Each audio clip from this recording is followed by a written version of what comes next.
Hello, everyone, and welcome to another segment of my Final Fantasy trading card game show. This one, the veterans are more than welcome to stay around, but this is really for the beginning players. We're going to talk about advanced rules today, and who better to help me talk about advanced rules and the stack and all that jazz than official Final Fantasy trading card game judge himself. We have the White Mage himself. Get out your Kiragas. It's David Nunez. David, how are you doing today? I'm doing well. Thank you for asking. Oh, absolutely. I'm glad to have you here. Well, I don't want to keep the adoring public waiting, so we'll just jump right into it. So, if any of you have seen the tutorial video, I kind of mentioned that I would go into the stack more heavily there, because the stack is probably one of the most complicated things in this game, and once you get a good understanding of that, it will really help you just understand a lot of the game. So, I've never played Magic the Gathering, but from my understanding, Magic has the exact same thing in it, if not something that's very, very similar. So, David, I'll just ask you outright, what is the stack exactly?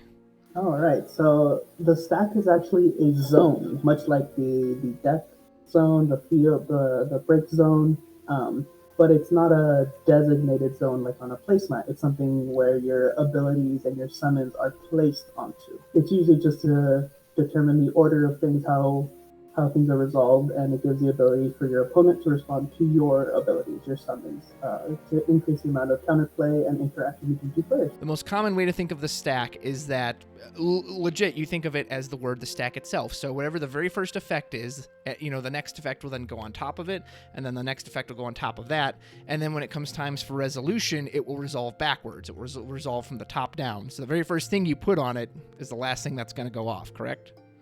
Absolutely. That is definitely a way to visualize it. You can actually visualize it as a pile of cards getting stacked on top of each other. And when the effects actually happen, you're taking the top one off one at a time. Awesome. And I would actually recommend that to new players. When I was teaching my girlfriend the game, we had this kind of complicated stack interaction once with a Layak and a Urian, and I visually took the cards and placed them on top of each other. That was helpful for me, too, to then be able to have that physical, as opposed to just trying to remember all of it. Feel free to do that with your real cards. Hey, you have that physical representation of, okay, now we go here and here and here. Now, of course, the stack's never quite that simple because we know things can be added to it, taken off, and etc. Another important thing to note about the stack is that it's not just one continuous pile, right? It's not like my ability, yours, then mine, and that's it.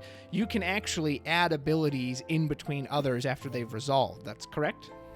Absolutely. We'll get more into priority, but after an effect or summon is removed from the stack, there is a round of priority, which at that point, both players can add things to the stack. I gotcha. And this is something important for new players to remember too, because man, did this confuse me for the longest time. There is a difference between something entering the stack and then actually resolving. So, for example, I'll use this. This happened to me once. I had my Lise on the field. She's 3 cost, 7,000 power forward. And I went to cast Titan on her, and I was going to have her, Titan would boost her by 2,000, and it would attack an opposing forward. And then on the stack of that, my opponent cast Glacial Labilis on her, and she was dull. And it dealt her 7,000 damage, which when it resolved, then killed Lise, so the Titan never went off. And at first I was like, well, wait a minute, I just boosted her by 2,000. She shouldn't die to that. But my opponent was like, well, but I'm doing it on the stack before that Titan resolves, so therefore she is taking that 7,000 damage and then breaking before Titan ever gets a chance to get to her. So just remember that just because an effect is on the stack, until it resolves, its effect does not happen. And then here's something that confused me as well, too.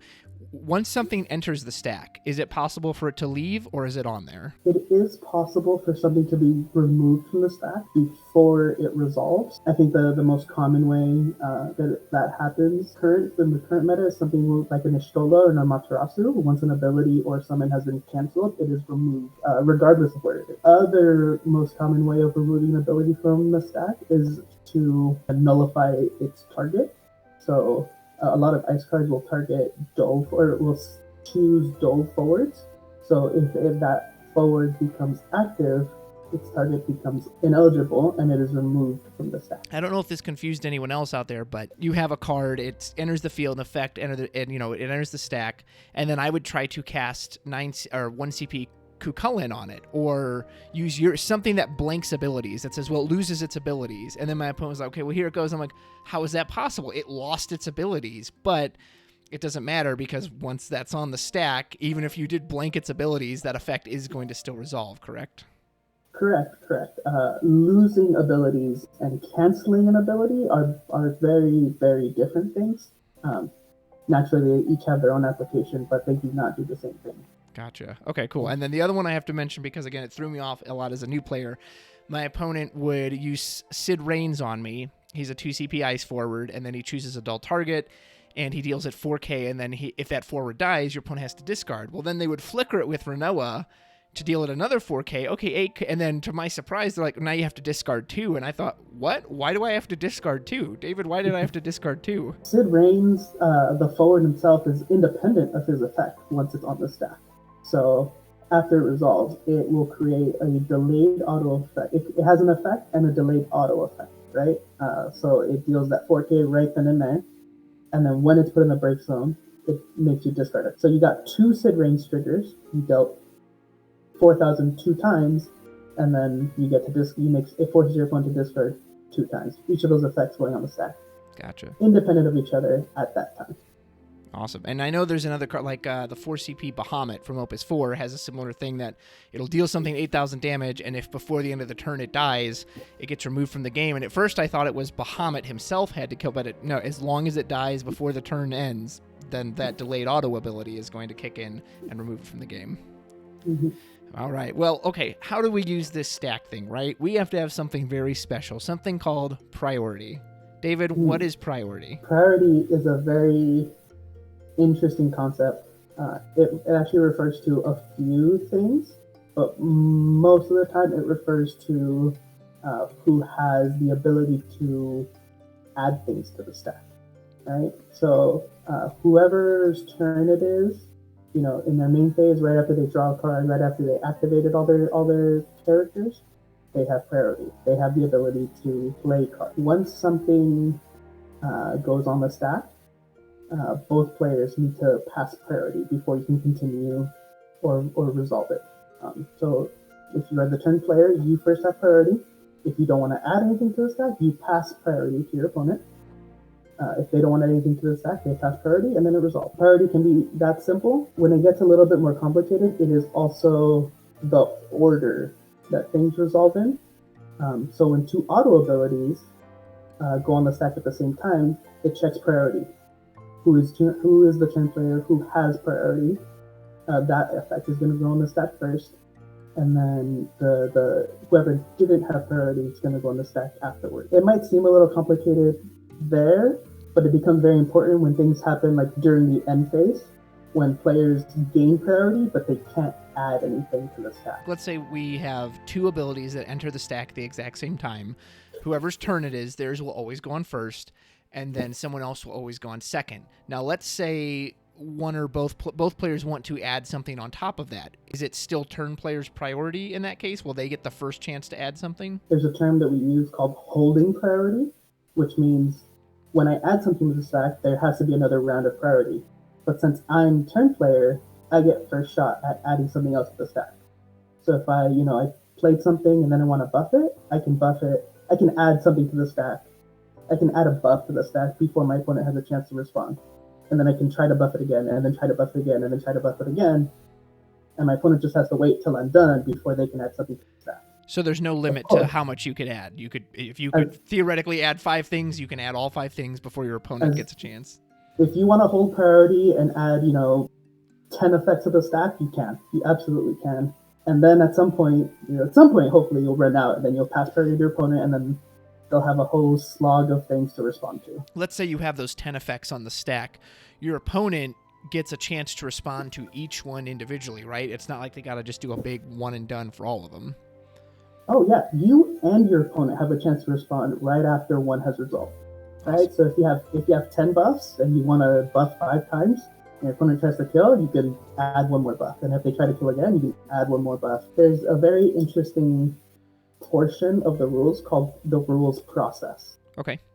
Now the rules process is it's the game checking to make sure everything is alive or dead, or if there's anything else added to the stack. My favorite example of the rules process happened at Worlds, at the World Championships, this 2019, when a player had dealt 3,000 points of damage to the Opus 3 Zidane, the hero. The opponent they had dealt 3,000 damage to it, but they had 2 cards in hand.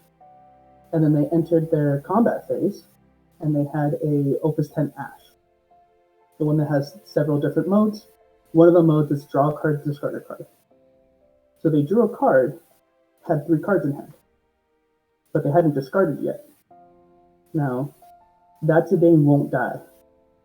It'll be at 3,000 power with 3,000 points of damage, but it doesn't die because there needs to be a round of priority for it to check before it dies. Interesting. Does its power ever actually go down to 3,000, or does it not even kick in until it resolves? Okay, so it does. It actually, because it's a field ability, it doesn't use the stack. So while the 3 cards are in his opponent's hand, Zidane's power is 3,000 for all intents and purposes. But as soon as it discards down, goes back up to 7, the rules process checks in right before that round of priority, checks that it has 7,000 power, and then continues chugging on. We got to know when can we use this priority. Now we know the stack. Anytime an auto ability enters the stack, priority, plenty of abilities. Basically, anytime something enters the stack, there's going to be a round of priority, correct? What about the normal phases of the game? We have, our active phase, draw phase, main phase 1, attack phase, main phase 2, and end phase. We got 6 phases, and especially early in the game, oftentimes players will play a backup and then pass their turn, but we do go through all those phases, and even though you might not know it, there is priority throughout that time, so we're going to go over that. I'll start us off with the easy part, which is starts the active phase. What happens? Activate all characters that are not frozen. Or you can just say activate all characters and then frozen negates that. Draw phase, you draw 2 cards. Main phase 1. Okay, I'm the turn player. It's my main phase 1. I have priority. What exactly can I do in this phase? We like to separate it into things that don't add to the stack and things that do add to the stack. So playing a character does not add to the stack. Since it doesn't add to the stack, you don't pass priority to your opponent. You still have priority. If that forward has an auto ability that triggers, that will add something to the stack. So you can play characters and you can play summons. Summons go on the stack. So those are the 2 things you can really do. Play something that goes on the stack. Play something that doesn't go on the stack. You mentioned summons. What about abilities like action abilities, special abilities? That's right. Those are the other things that do go on the stack. Gotcha. Any activated ability, ability your backup has, or an ability that your forward has, to any action ability, S ability, those can also be used during the main phase. Gotcha. And so just to clarify that, because that can be a little confusing, because anytime a character has an enter the field effect, it's going on the stack, but it's important to note the difference is that the act of the character themselves entering doesn't use the stack. It's their auto ability. When that triggers, that is what's actually going on. So for example, if I put down the 2 CP backup Yuna from Opus 1 that just says my water summons get 1 cheaper, that doesn't create a stack. But if I put down the 5 CP Yuna from Opus 1 that says choose a target, bounce it, that is now creating a stack. It's not the Yuna herself, though. It's her entry auto effect. Correct. It's her auto ability, it's the auto ability on the character, not the character. Gotcha. So if I were to play a bunch of characters that have no auto abilities, they have nothing that uses the stack. This is very important, I think, for a lot of people to know. What is the first time my opponent gets priority when I'm putting nothing on the stack? What's the very first time they're going to get priority? So if you don't cast anything that uses the stack during your main phase, the first time your opponent is going to have a chance to respond and add anything to the stack is going to be when you declare the end of your main phase. There is one phase change that doesn't require a round of priority. Okay, so we'll get into... Okay, so the very first time they would get it is I'd say, okay, I'm going to move to combat, or the attack phase, and someone could say, before you move to combat... So, for example, I have Opus 5 Legend Wall on the field, who when combat starts, he gets an effect, and my opponent doesn't want that effect to go off, so they can say, before you move into the attack phase, at the end of your main phase 1, I'm going to, respond with my summon or whatever. Yeah, so I think that's a very, very well crafted part of the game, where there's a round of priority before you leave your main phase. There's also a round of priority at the beginning of your combat phase. before any attack gets declared. So as soon as you go into your combat phase, your opponent has a chance to respond both in the combat phase and during your main phase. Gotcha. And I've heard I don't know if there's an official term for it. I've heard a lot of people refer to that as combat prep, but it's the idea that you have now entered the attack phase, and then before you can actually declare any attacks or anything, that's what people would call combat prep. Is that accurate? Yes. So if there's the attack phase is complicated. The attack phase has a lot of sub steps within it, and the first step is the attack preparation step. And before you declare an attack and after you declare an attack, it returns to the attack preparation step. Okay. Where there is a round of priority, and it's at that point when most people declare when they want to use their attacks. I think my favorite part is that if you are in your main phase and you declare you want to move to the attack phase, your opponent and your opponent chooses to respond, the turn player can choose to return into their main phase. Let's say I have, some like an Alua, something with haste, and I really want to hit you for a point of damage. I play it and I go and I say I want to go into my combat phase, and you kill it with something like a Pamphlet. During my main phase, I can go back into my main phase and play something else that maybe another Alua, and then proceed back into combat phase and hit you for a point of damage. Okay, good. So I'm glad you said that. That's important to remember, is that when you are moving to that phase, if they do respond, even though you've declared you wish to move on, because they chose something with priority, you are still in that phase. You're given a chance to do whatever it is you wanted to do in that phase. It doesn't just automatically skip ahead to the next one. You are still given a chance to react, like you said. And that's very important because this is probably one of the most common things for advanced players to do, is that when you are in your attack phase, you cannot play any characters during that phase unless they have the special keyword back attack or some other, random card effect. But you can't naturally play a character to the field like you could in your main phase. So like David pointed out, if they kill the Alua with a Pamphlet, but it's still my main phase, I can put out that second Alua. Whereas if they waited till my attack phase, I can't put out Alua again in my attack phase. I'm going to have to wait till my main phase 2 to do it. Correct. So again, just more interactivity. When you're in your attack phase, hopefully you have forwards, and they either have haste, so they've been on the field a full turn, so they can attack. So once you declare you're in your attack phase, you enter the attack preparation step. That's the very first step. That is, nothing has declared an attack, nothing has happened. You have a chance to add to the stack. There's a round of priority. Yeah. And your opponent has a chance to add something to the stack. Now, once both players pass, you go into your attack declaration step. You can choose a forward, and you can declare an attack. You can dull it, and it's at that point that both players there's a round of priority after you declare an attack. If both players pass on that, you hit your block declaration step, which is when your opponent declares, I'm going to block with this forward, or no forward. And you're going to take the point of damage.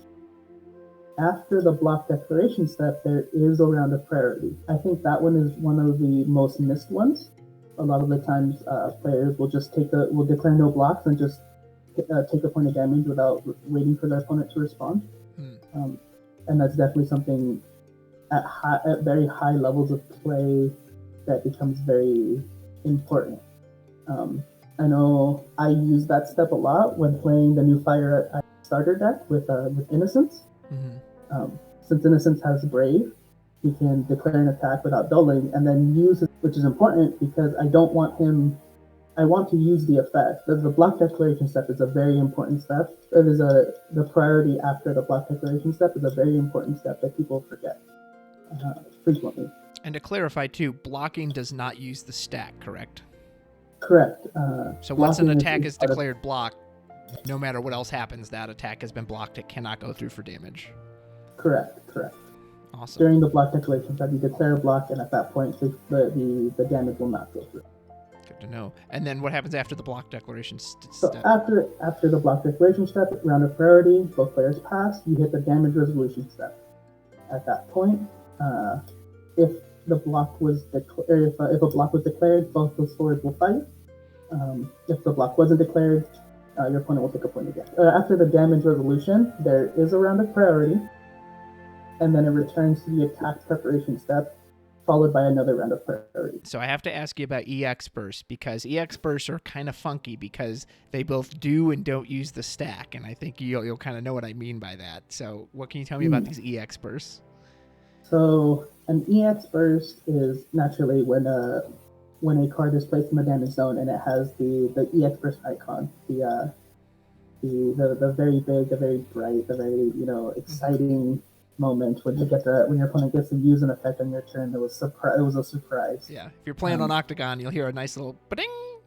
Yes. The amazing, wonderful sound of the ba-ding. Yeah. So when that card is put, that effect will go on the stack, but that it resolves immediately. Neither player can respond to an EX burst being placed on the stack. A summon, and it says target this, kill it for 8,000.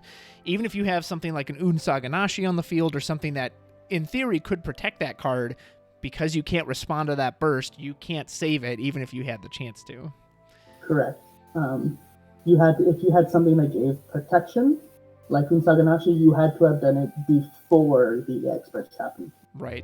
And this was a kind of a funny example to me too, is that something like Alua, an EX burst will go through Alua's bubble because it doesn't use the stack. However, and correct me if I'm wrong on this, but I was also told too that, like, let's say it doesn't kill Alua, let's say it pinged her for 3k, it will actually then pop her bubble anyway, even though she took it. Is that correct?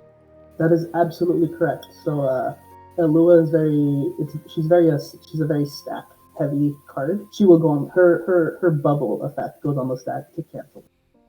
Since it can't be since an EX burst can't be responded to immediately, since it goes on there immediately and resolves immediately. Let's say you had let's say you bursted a Belias, right? And that's the only forward that they have. You're gonna want to use it. You want the free draw, so you target Alua. You draw your card. Alua's gonna try to cancel it afterwards. That's crazy. But she can't because it's already resolved. Yeah. Same with Felthanos. That's why EX Burst could kill Felthanos, even if technically they were in cancel range, because it doesn't allow his cancel ability to go on the stack. Okay. The effect will still go on the stack, just after. Gotcha. It just won't technically amount to anything, but it does still technically go on there. No, that's good. Okay, so and that's important because we have Amaterasu nowadays, which deals 8k. So if for whatever reason, let's say you're playing Fire Lightning and you burst a Cyclops to reduce it by 3, and you have an Amaterasu in hand, you could finish off the Felthanos by canceling his cancel ability. That's crazy. Yeah. That's really crazy. Okay, so that's the attack phase. I'm done attacking. I attacked with all my blockers. I want to move on to my main phase 2. What happens? So here's actually a very interesting, once the damage resolution step passes, you go back into your attack preparation step, and then there's a round of priority, and then the turn player can choose to go into their second main phase. When that player goes from their attack, from that round of priority to the main phase, there isn't another round of priority. They just go into their main phase. They don't need any input from their opponent. And then while in main phase 2, you have basically, you can do anything you can do during your main phase 1. You can play characters, you can cast summons, you can use your abilities. Main phase 1 and 2 are identical as far as all the things you can do, right? Okay. Gotcha. Correct. Okay, well, main phase 2 is identical. All right, I'm ready to wrap up. I'm going to the end phase. Now what happens? So you go into end phase, there's a round of priority. Your opponent can choose to add something to the stack. If they do choose to add something to the stack, you can go back into your main phase 2. And then if they don't, then you go into your end phase. During the end phase, neither player can add to the stack. But auto abilities can trigger during the end phase. Let's say I don't know. Kadaj, Neo Exta. Kadaj, Neo Exta. They go on the stack. They can't be responded to. It just kind of has to resolve. Yeah. So you can't manually add anything to the stack. Again, even if you had it in your hand or on the field, you cannot actually add anything manually. Like you said, anything that's an auto ability that triggers the end phase, that will automatically resolve, but you can't add anything to it. So sorry, Correct. You can't cancel Kadaj's re-entry trigger with Amaterasu. That being said, you can have a very complicated stack with things like Scale Toad and Vayne and Barthandelus. Resolving something can add other things to the stack. Like let's say you have a Viking and your opponent has Neo Exdeath. Neo Exdeath goes on the stack, it resolves. You sack off a Viking. Viking has a draw effect, that goes on the stack, and then you draw. If your opponent has, let's say, the Opus 5 Emperor, you drew a card outside of your draw phase, he's going to go on the stack, make you dual free something. Just because you can't add anything to the stack doesn't mean it won't get complicated. Now, does that include a payment card? So, for example, if you have a card that says, when your opponent does X such and such, pay 1 ICP and it dull freezes it. Like, are you still allowed to pay for that in the end phase? Any auto ability that goes on the stack and requires some kind of payment, some kind of input from you, you can still provide that input. Okay. I think maybe like Remedy, the Remedy. The one where they have to pay 2. Yeah, because she would target Kadaj, right? Yeah, because Kadaj would enter from outside of their hand. Remedy will tax it for 2. Yeah, your opponent still can pay that too. Just because you can't add anything to the stack doesn't mean you can't provide that input for Remedy's ability. Gotcha. That's a good example then. Awesome. So then we're at our end phase. What after all of our auto abilities have resolved, what is the order of, like, we've got to make sure our hand size is correct, all of our damage, all of our end of turn effects fall off. How does that work? So we have our end of turn effects, and then we call it the cleanup phase. It's not an official term, by the way. That's just something that we call. During the cleanup phase, if you have 6 cards in hand, if the turn player has 6 cards in hand, they have to discard down to 5. Things that say until the end of the turn, at that point they wear off. Any damage, that will wear off. Gotcha. Any temporary buffs, any temporary effects, that say until the end of the turn, they will wear off. Awesome. Okay, so those are all the phases. So we're going to move on to auto abilities then. What did you want to tell us about these auto abilities? Cool. So auto abilities, it's just juxtaposed by action abilities, right? So we have our auto abilities and our action abilities. Our auto abilities, they have a trigger event, and there's nothing we can't physically put them on the. We can't like manually put them on the stack, right? They have an event, and we have to meet that trigger event. Gotcha. Most common one being when enters the field. Yeah. So I think my favorite is the Opus 3 Viking, the 3-drop. Mm-hmm. When it enters the field, you draw a card. When it leaves the field, you draw a card. That is a very simple auto ability. You know exactly what it does. You know how to trigger it. There's very little confusion on how it works. But as the game has gone on, auto abilities have gotten much more complicated. Let's say you have an ability that says when you do so. Those abilities go on the stack multiple times. And that's heavily juxtaposed by cards that say if you do so, which only go on the stack once. Action abilities are things that we manually put on the stack here. They have a cost, and then they have their effect. And as long as you can meet the cost, and any condition that it has, you can put that on whenever you have. I think the easiest one to understand of this one is like Iroha, where it's just tap, deal 1,000 points of damage. You can do that whenever you have priority, during your turn, during your opponent's turn, in the middle of combat, main phase. As long as you can dull her, you can use the ability. And it has that instant speed. You can do that in combat again anytime in combat, your turn, your opponent's turn, of course. Gotcha. And awesome. we have field abilities, which is like the anthems. I think are the easiest. The Earth forms you control get 1,000 power. Yeah, doesn't use the stack. It's just actively happening. Yeah. Sometimes they have conditions. Like, I think there's a Penelo backup that says while all your forward are Sky Pirates gain 1,000. And then they can have replacement effects, like the Opus 1 Una, the 5-drop. Yeah. If a forward is put in the break zone, you can choose to remove it from play instead. That's a very interesting one because it's optional as opposed to like a mandatory field effect, something that's just constantly applied. Costs versus effect, because I see people get that confused a lot as like the payment of an ability or a card versus the actual effect and what you can and can't respond to. Absolutely. So action abilities, S abilities, and summons have costs.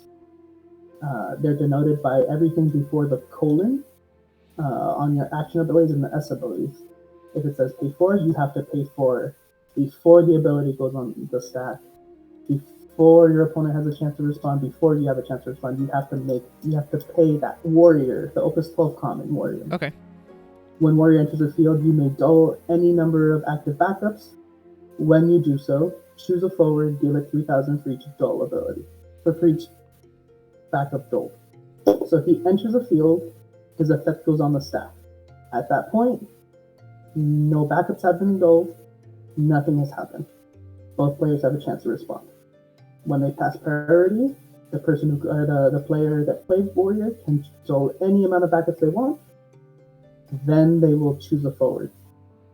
At that point, that's when it goes on the stack a second time. That when you do so, everything after that goes on the stack. Once there's a passive priority, then the effect applies, dealing 3, 6, or 9,000 damage. So if I wanted to Amaterasu that card, I would be given 2 chances to do so. Is that accurate? You get 2 chances. So if I really wanted to hurt my opponent, I could basically wait till they pay the backups and then do it on top of that to just. Interesting. Okay. Yes. So that's how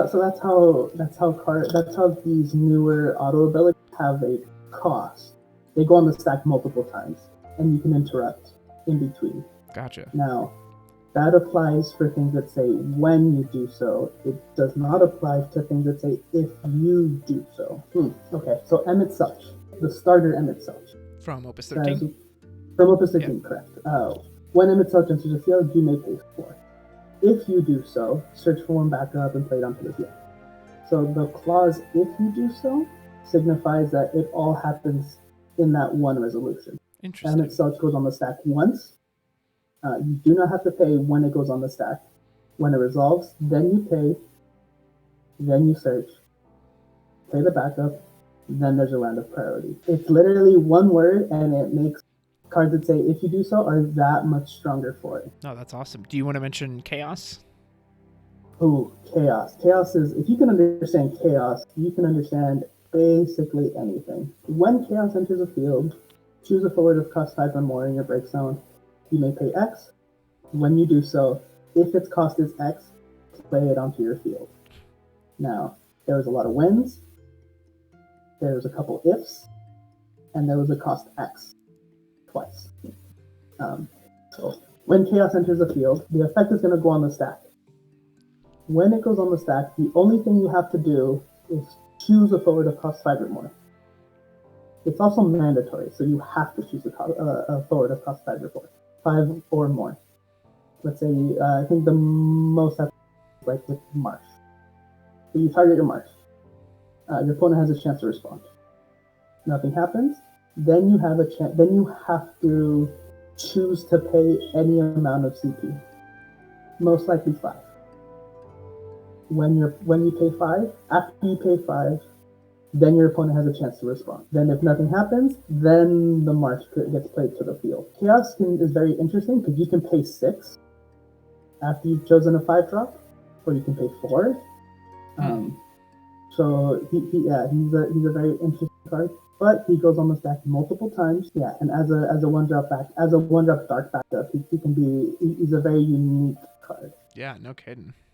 That's pretty cool. Okay, so that's a pretty complicated thing. We'll move into that. Is that something happening on the stack or something happening at resolution? And sometimes I almost wish there was just like a little R or just something to denote, hey, this effect happens at resolution, because that makes a big difference. Famfrit being my favorite example of that is that Famfrit says both players select one forward, put it into the break zone. Now that's all that says, but what that actually means is that occurs at resolution. So the difference between that is if I have Opus 10 Ifrit, which I choose a forward, I deal at 8,000 damage. When it enters the stack, so basically, and correct me if I'm wrong on this, it checks twice. It checks once when it enters the stack to make sure it has a valid target. You're choosing this forward? Okay, he's good. And then at resolution, it will check again. Is that forward still there? Is it still a valid target? Yes, I will deal 8,000. No, the summon will fizzle, and then it won't get the additional effect of the 2k buff to everybody. So you can mess with that. You know, your opponent tries to Ifrit your Ash, and you say on the stack, I'm going to Famfrit that. I'll remove the Ash. now it's gone. But Famfrit, since he occurs at resolution, you don't have to pick until they say, okay, this summon can work. So if they cancel that summon, you don't have to declare ahead of time, okay, well, I'm going to pick this one. Is the summon going through? Okay, now I'll pick that one. Is that correct? Absolutely. And the big word here, choose, and the word select. Choose right? and select. When you see the word choose, that's when you know before it goes on the stack, you have to declare what you're doing. Right? You choose a forward, you have to declare it before both players can add to the stack. If it says select, you don't have to do hardly anything. It goes on the stack. Anything? No? Okay. Once it's resolving, I select this. Which is really key with cards like Famfrit or like Veritas and how they can get around the protection that cards like Braska's Final Aeon and Neo X Death have. Their protection effects only trigger when they are chosen. But if they have something that's selecting, that's the player themselves selecting the card. Your opponent isn't choosing it. Correct. So things like Untaganashi, those revenge effects that you mentioned, if you don't choose them, they don't trigger, and select is not choosing. Awesome. Okay, so I think that's a pretty good overview of a lot of this stuff. I'm going to give up some wrap-up thoughts here, and I'll let David say his thing. When you are playing the card game, you must go through every phase, and priority is passed during all of the appropriate times. And why I'm telling you this is that when you have people who wish to play quickly, sometimes they will play out cards, and they'll try to start a chain without ever actually giving you the chance to respond. And if they do that, if someone like rushes through it, you are well within your rights to say, hold on, I want to respond to that. You know, a most common things. Let's say you're playing Lightning and you need to be able to target active forwards. So you want to zap one of their forwards before it goes to attack, because once it's dulled, you can't pick it. So you'll see a lot of times people be like, okay, all right, combat swing, and then they'll swing with a forward and dull it. You don't have to go, oh no, it's already dulled, I missed my chance. You can go, hold on. Before you do that, I'm going to do this. Now, maybe you'll have that player that will say, oh, but now you know what I'm going to do. But that is on them for rushing through the priority. Like, for me personally, I always declare, move to combat. Take up a beat. They don't say anything? Okay. I will declare an attack with this. Don't let people rush you through the phases. If they do try to rush, you have every right to just say, hold on, pump the brakes. I would like to respond before you do that. Awesome. David, did you have any closing thoughts or anything you wanted to add to this? Or? I can't think of anything right now. Awesome. Well, then I will thank you very much for all the wisdom and advice you have given us. I will put a link in the description to the official rule booklet. It can be, a little tricky to read sometimes, but I hope you've learned something. If you have any questions for myself or David, you can leave them in the comments below. Reach out to either of us on Facebook. You can find us on Discord. We're happy to help any way possible. And again, it can be complicated. So I've been playing this for over 2 years now, and there's still stuff I'm not sure about. I've talked to Worlds players, and they're still like, yeah, I'm not sure how that interacts. So don't be afraid to ask. I absolutely love rules questions. The more complicated, the better. If you want to tell me about like this 10 effect stack that you want and don't know how to resolve it, I would absolutely love to hear about it. Like you said, things can get complicated. I'm not perfect. If I encourage, like, tell me it works that way, and then I'll make a correction. Yeah, that's awesome. Thank you so much, man. I hope that was helpful to anyone out there. Go out there, play with those stacks, and let us know how it goes. Don't forget your priority. We will see you next time. Take care.